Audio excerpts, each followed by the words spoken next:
The Traveling Saleslady, Road Notes, The Sixth Sense. This is Road Notes from the Traveling Saleslady, short reads for sales professionals on the move. Today's piece, The Sixth Sense. There are 5 senses in the room. The 6th one closes. We all know the 5. Sight, sound, touch, taste, smell. Most sales training stops right there. But the reps who consistently win, they figured out how to reach something deeper. Call it the heart. And it's the only sense that makes a buyer come back. Think about it. You've walked into a restaurant where the food was just okay and gone back anyway. You've stayed loyal to a brand that wasn't the cheapest or the fastest. You've bought something you didn't strictly need because buying it just felt good. That's not irrational. That's the 6th sense at work. In sales, most training focuses on the first 5. How does the demo look? How does the pitch sound? Those things matter. But the reps who build lasting books of business understand something else entirely. That a buyer's emotional experience of a sales conversation, how it made them feel, whether they felt heard, whether they laughed, whether they left better than when they walked in. That's often the deciding variable.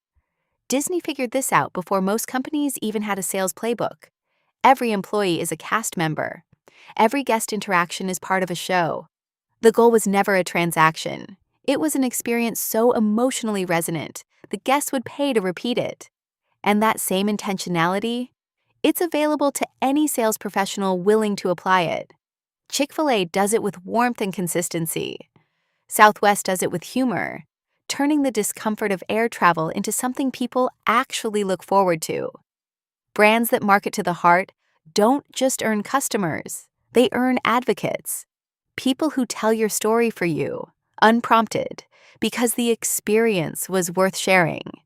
And here's the thing. You don't need a theme park budget to do this. You need one thing. The intention to make your buyer feel something worth remembering. A moment of genuine humor. A question that shows you were actually listening. A follow-up that arrives before they expected it. Small moves, big emotional residue. So here are 3 questions worth asking yourself. First, how does a buyer feel after a conversation with you? Not what they think, what they feel. Energized, heard, lighter than before, or processed, pitched at, and slightly relieved it's over.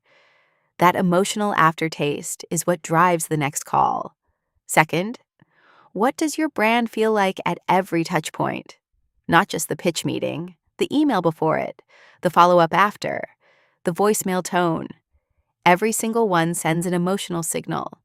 Pick the touch point you control most and ask yourself, what do I want this person to feel? And third, when did you last make a buyer laugh?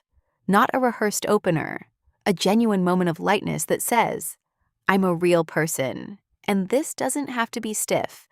Laughter releases tension, builds rapport faster than almost anything else, and creates a memory.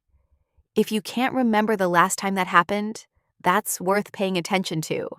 The 5 senses get a buyer to the table. The 6th one keeps them there. Market to all of them.